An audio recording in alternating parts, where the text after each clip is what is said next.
Overall, Real Madrid, just a machine. Yeah, I mean, a lot of credit to Bayern for putting up the fight that they did with the season that they're having, similar to Dortmund. I think a much tougher opponent over the two legs, clearly, than PSG, much tougher, and put up a really good fight. You got to give them a lot of credit. I mean, Madrid bossed certainly this game for sure. There was moments, fleeting moments from maybe more than that actually from Bayern Munich. Fantastic goal, and then he rolled his dice, didn't he? He played his cards. What was it, 75 minutes onwards? Yeah. Towards the 80 minutes, he went, right, this is about seeing the game out. Now, that's a risk you take, and it comes off or it doesn't. It didn't. He took all his attacking players had gone off. Gnabry gone off injured. The other three had gone off because they'd been substituted.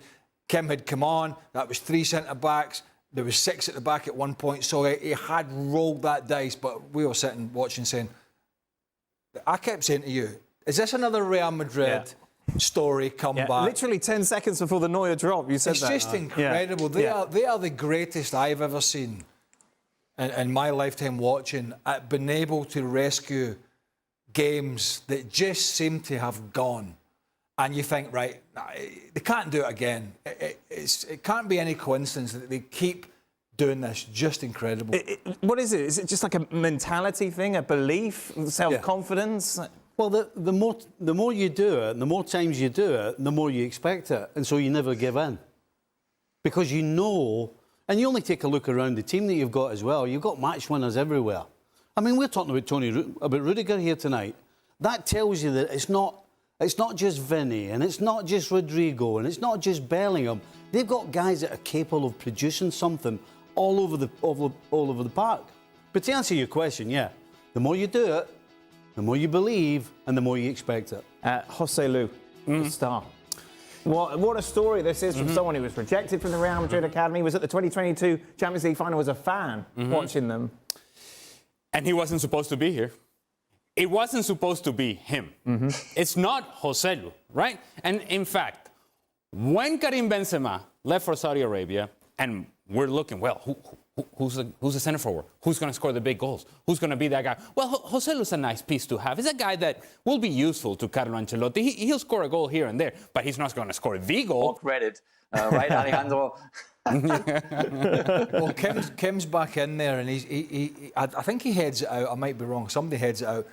When he tries to squeeze out, but he thinks he's playing Joselu offside. He doesn't realise that actually he's keeping the guy who's probably not even in his vision, Tony Rudiger over there. Yeah. He's keeping him onside. He squeezed up thinking, right, he's done. Joselu's done. He's offside, but that was second phase once this ball came in. So unfortunately for him, he played the key guy onside that played the ball across. Go back to the mistake from Manuel Neuer. It all comes about, well, the mistake, that's not how the mistake comes about, but the fact that he's having to make a save comes about because it's 87.5 minutes and he decides he's going to try and throw a risky ball out towards the left-hand channel. It gets cut out because he's floated one out.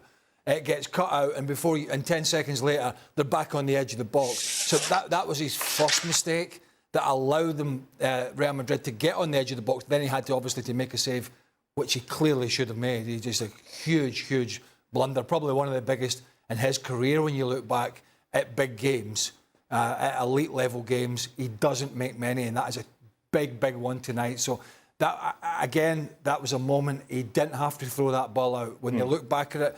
And the other side of it was when Tuchel, and this is do or die stuff, you make the changes and you see the game out, or you make them and you don't. I never felt when he made those defensive changes that they were desperate.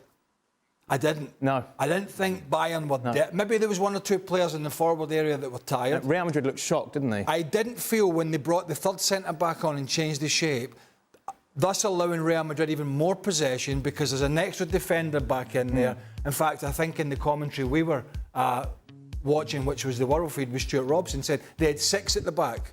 So that allowed Real Madrid even more territory and possession. Yeah, there was more bodies back. But before he made that sub and they really retreated to the edge of the box, I never felt, looking at Real Madrid, that it was a guarantee, and I never felt Bayern looked desperate. But he made those changes and they didn't work. And what happens is that once he makes those changes, and now Real Madrid score the game-tying goal. They have nothing.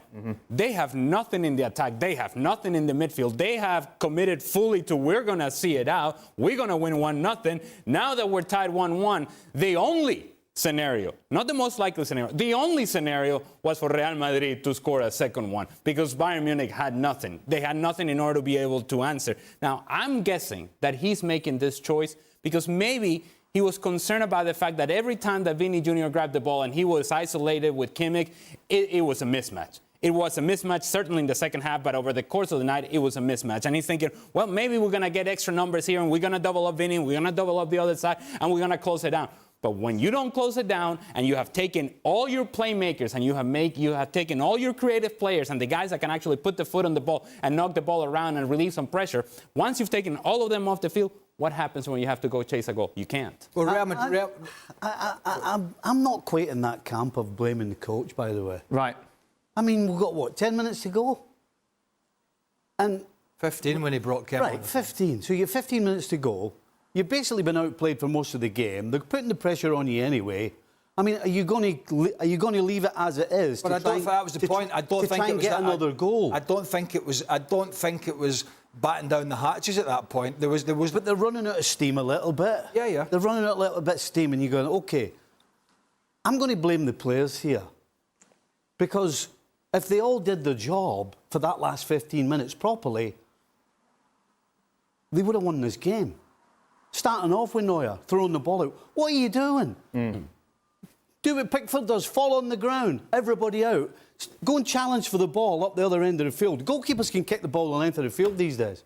Go and play the game up there. Again, don't throw it out. Don't drop it. Simple mistakes.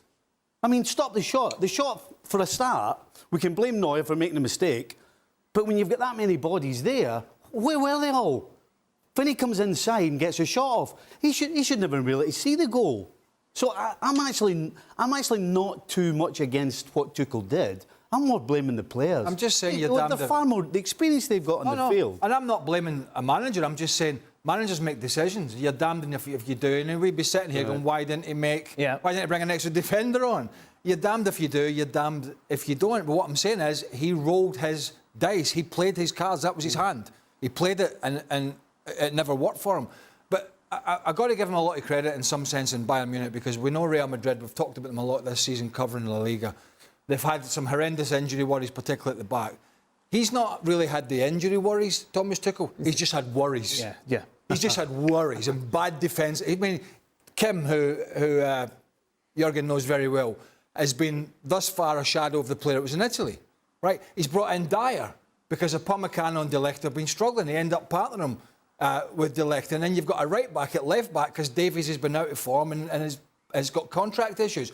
And Joshua Kimmich still wants to be a central midfielder. So when you look at all the things that he's had to deal with in this competition, the Bundesliga has not been good enough, but in this competition, you've got to say, actually, they did damn well to get where they got to. And actually, I thought Leimer and particularly Pavlovic, the youngster in midfield, along with Musiala, another youngster, I thought Pavlovic did a great job away at the Bernabeu for such a young, inexperienced guy. So a lot of positives, not really for Thomas Tuchel, because he's not going to be there, but just for the way Bayern handled themselves.